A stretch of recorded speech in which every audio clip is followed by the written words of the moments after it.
अस्सलामुअलैकुम and welcome back. I hope आप सब ठीक होंगे। आज हम क्लास 10 का मैथ स्टार्ट करेंगे। चैप्टर 2 हम करेंगे which is theory of quadratic equation. इस चैप्टर में जो मोस्टली हमने पढ़ना है वो क्वाड्रेटिक इक्वेशन के साथ ही डील करना है। अच्छा, हम सबको पता है क्वाड्रेटिक फार्मूला क्या होता है, -b plus minus b square minus 4ac divided by 2a। अच्छा, इस फार्मूले के अंदर जो अंडर रूट के अंदर होता है इसको हम कहते हैं डिस्क्रिमिनेंट। सो इस एक्सरसाइज का जो फर्स्ट क्वेश्चन है उसमें हमने डिस्क्रिमिनेंट फाइंड करना है। सो हमने just be square minus 4ac find करना है। हमें क्वेश्चन की इक्वेशन दी जाएगी, उसके अकॉर्डिंग हमने वैल्यूज पुट करनी है। Okay, so let's start with question number 1। ये पहला क्वेश्चन है। अच्छा, जो जनरल फॉर्म होती है ना क्वेश्चन की, वो ये होती है ax² plus bx plus c is equal to 0। ठीक है, यहाँ x² के साथ जो कॉफिशेंट होगा वो किसकी वैल्यू होगी, a की। x के साथ जो कॉफिशेंट होगा वो b की वैल्यू होगी, और c के साथ जो होगा वो होगी कांस्टेंट वैल्यू होगी। ठीक है, जो हमारे पास जिसमें ना x² इन्वॉल्व हो ना x इन्वॉल्व हो वो कांस्टेंट होगा। अब अगर हम क्वेश्चन देखें फर्स्ट क्वेश्चन, तो x² के साथ क्या है 2। सो a की वैल्यू क्या होगी 2, x के साथ 3 है, b की वैल्यू 3 होगी, और ये हमारे पास जस्ट सिंपल कांस्टेंट है। सो c की वैल्यू होगी -1। अच्छा, फर्स्ट ऑफ ऑल जो पहला स्टेप है वो ये है कि आप इस इक्वेशन को कोई नंबरिंग दे दें। मैं इसको फर्स्ट कह देती हूँ। यहाँ पे हम लिखेंगे by compare ax² plus bx plus c is equal to 0 with 1। ठीक है, हमने इस क्वेश्चन वाली इक्वेशन को इसके साथ अगर कंपेयर किया तो हमें पता चल गया कि a की वैल्यू है 2, b की वैल्यू है 3 एंड c की वैल्यू है -1। ये आपने ध्यान रखना है कि अगर किसी के साथ माइनस साइन इन्वॉल्व हो रहा है तो वो उसकी वैल्यू के साथ आएगा। जैसे यहाँ पे -1 था तो c की वैल्यू -1 है, जस्ट 1 नहीं लिखना। नाउ जस्ट हमने फार्मूला अपना लिखना है। डिस्क्रिमिनेंट फाइंड करने का जो फार्मूला है वो है b² माइनस 4ac। सिंपली इसके अंदर वैल्यूज़ को पुट करते हैं। b की वैल्यू है 3, यहाँ पे आएगा 3² माइनस 4, a की वैल्यू है 2 और c की है -1 इज इक्वल टू 0। 3² का मतलब है कि 3 दो दफ़ा ऐसे। ठीक है, 3 3 दा 9। सो यहाँ पे आएगा 9। अब एक माइनस हमारे पास ये है और एक ये है, तो माइनस माइनस हो जाएगा प्लस। 4 2 दा 8, 9 प्लस 8 इज़ 17। सो ये हमारा क्या आ जाएगा आंसर। इसमें आप ये 0 जो है ना वो जस्ट इसके लिए होता है। ठीक है, इसमें आपने नहीं लिखना है। सो हमारा जो आंसर है वो जस्ट 17 है। अब हम फर्दर एक और पार्ट कर लेते हैं। यहाँ पे हमें पता है कि a की वैल्यू है 4, b की वैल्यू क्या है -7। ठीक है, क्योंकि यहाँ पे माइनस इन्वॉल्व है एंड c इज़ -2। जस्ट अपने फॉर्मूले के अंदर हमने वैल्यूज़ को रिप्लेस करना है। b² minus 4ac is equal to 0। b² मतलब -7² -4 इंटू 4 एंड -2।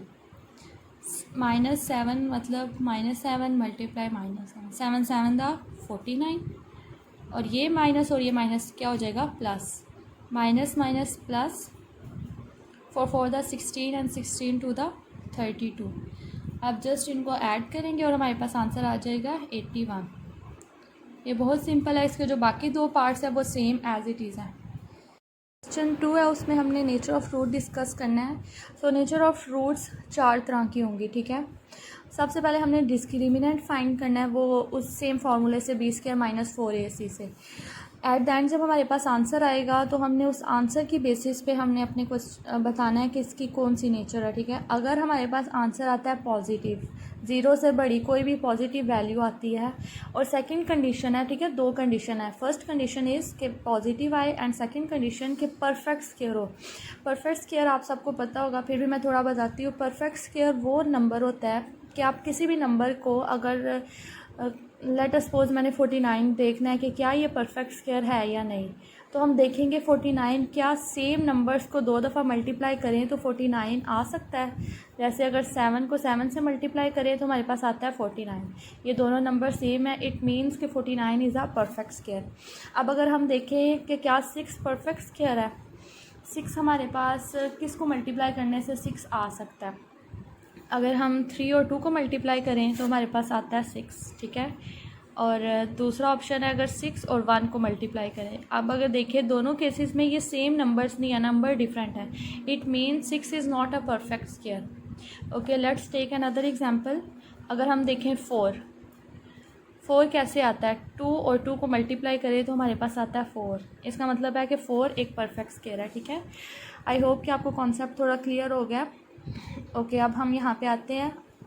फर्स्ट कंडीशन थी कि हमारे पास पॉजिटिव आई वैल्यू, और सेकंड कंडीशन इज़ कि वो परफेक्ट स्क्वायर हो। तो हमारा जो आंसर होगा उसकी नेचर क्या होगी? एक तो वो रियल होगा और एक होगा अनइक्वल, ठीक है।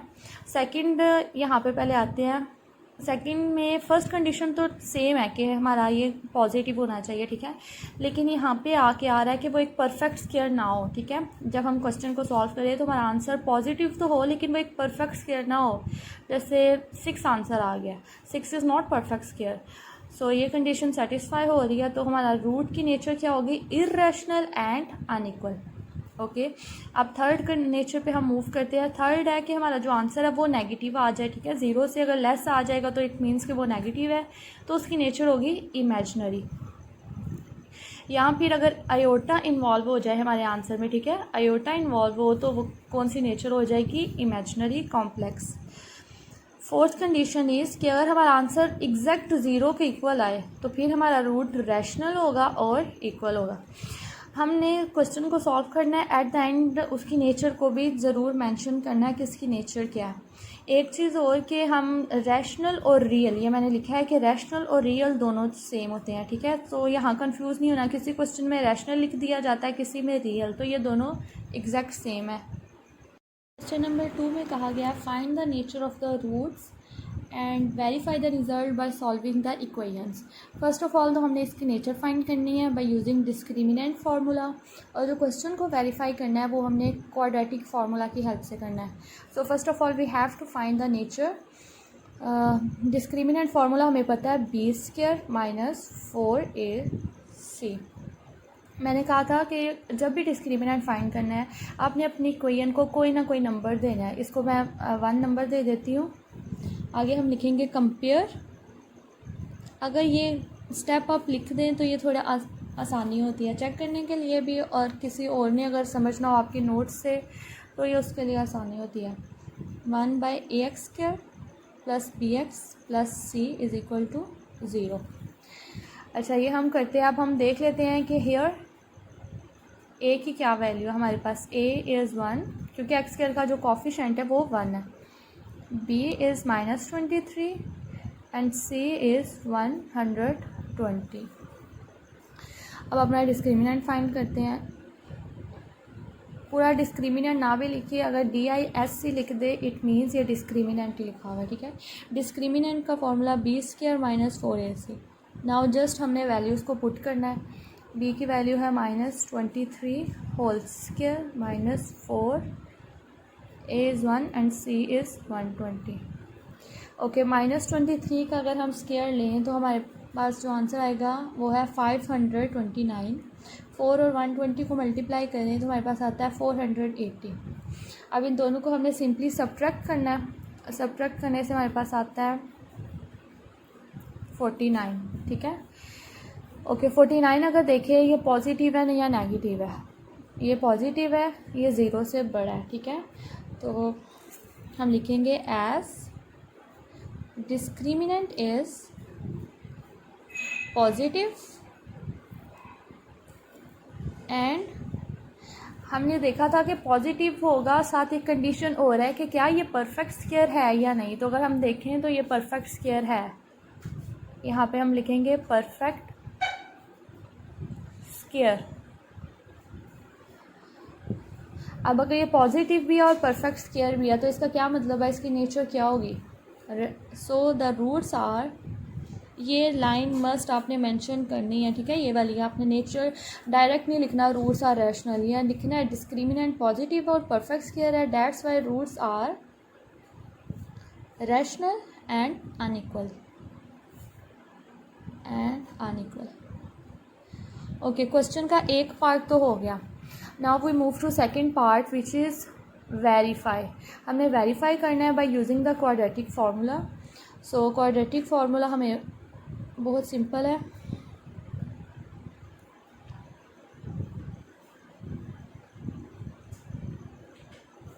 Minus b plus minus b square minus 4ac/2। हमें पता है कि हमारे पास b की वैल्यू क्या है, c की क्या है, a की क्या है, ये सेम ही वैल्यूज़ है, ठीक है। ऐसा नहीं कि वैल्यूज़ चेंज हो जाएंगी, जस्ट वैल्यूज़ को पुट करते हैं। अच्छा एक चीज़, यहाँ पे ये हमारे पास जो इक्वेशन है क्वेश्चन की वो x में है ना, सो यहाँ पे लेफ़्ट साइड पे आएगा x। इसका मतलब है जो हमारे पास वैल्यूज़ आएंगे एट द एंड वो किस वेरिएबल की होंगी, x की। b हमारे पास है ये माइनस फार्मूले वाला, और b की वैल्यू हमारे पास ऑलरेडी नेगेटिव है, सो -23।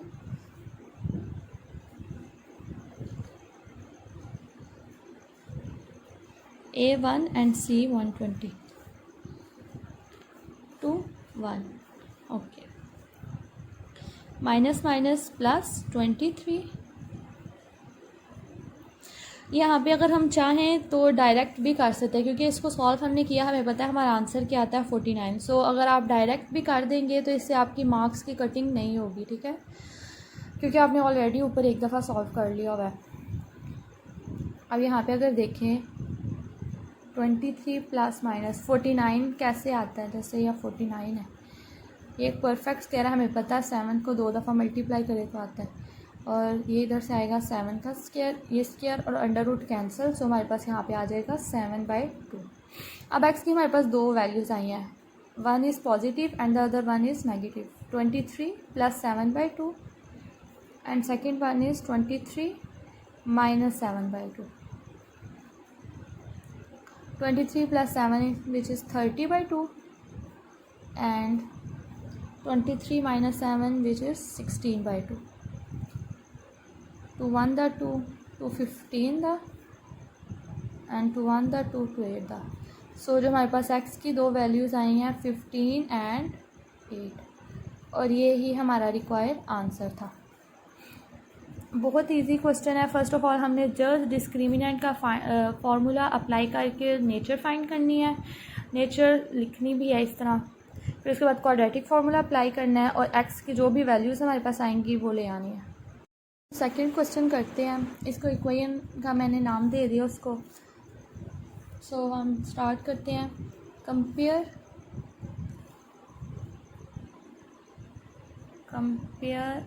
1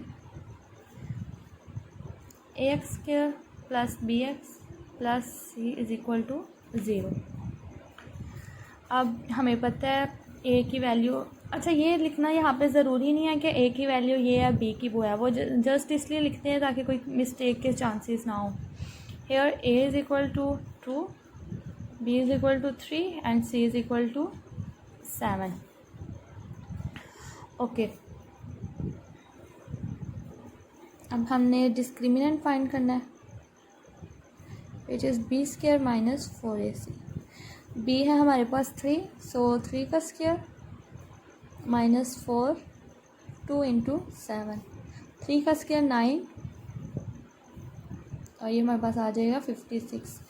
अब 9 के अंदर से 56 को सब्ट्रैक्ट करेंगे तो 47, और साइन हमें पता है बड़ी टर्म का आएगा। अब 47 तो नेगेटिव है, इट मीन्स कि ये लेस देन 0 है, और हमें पता है कि अगर लेस देन 0 है, यहाँ पे हम फिर लिखेंगे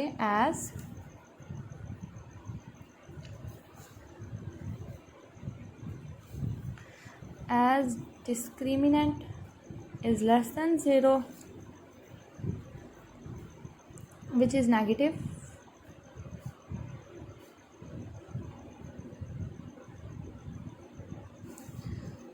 so the roots are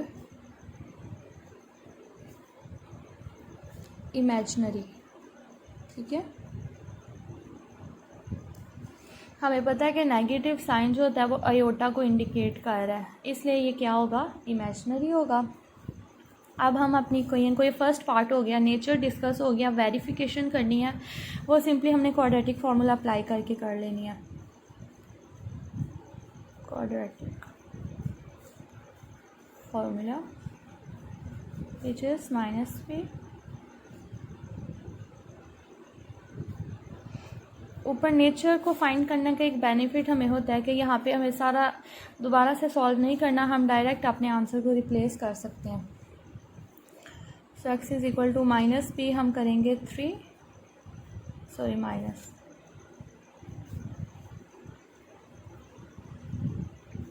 ये है -4/,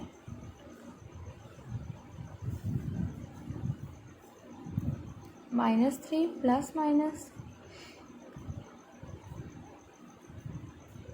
ये हमारा जस्ट आंसर है। क्योंकि ये एक परफेक्ट स्केयर नहीं है, सो अंडर रूट ख़त्म नहीं हो सकता। इसके अलावा यहाँ पे माइनस इन्वॉल्व हो गया which is imaginary, so x की ये वैल्यू आ गई है।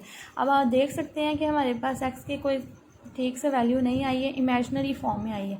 और अगर हम ऊपर देखें तो हमारा रूट की जो नेचर है वो भी इमेजनरी है। इसका मतलब है कि जो डिस्क्रिमिनेंट फार्मूले से नेचर यहाँ पे आएगी उसी के अकॉर्डिंग हमारे पास एक्स की वैल्यूज़ आएंगी। ठीक है, थर्ड क्वेश्चन करते हैं, इसको कंपेयर करते हैं विथ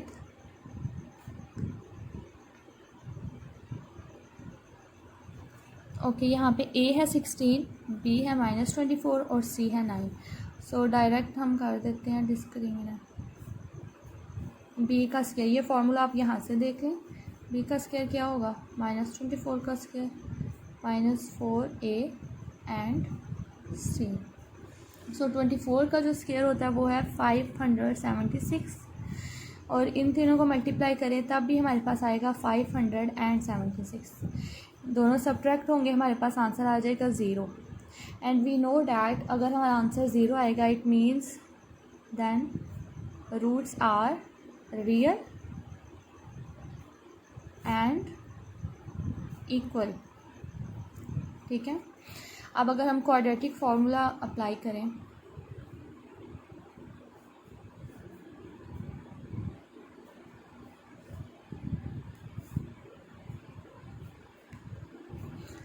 -b हमारे पास है -24 और ये तो हमने इस सारे को सॉल्व किया तो हमारे पास क्या आंसर आया 0। a हमारे पास है 16, सो हमारे पास x आ जाएगा 24/32। अब इसको अगर 2 के टेबल पे कैंसिल करें 12, 16, सो हमारे पास जो x की वैल्यू आई है वो है 3/4।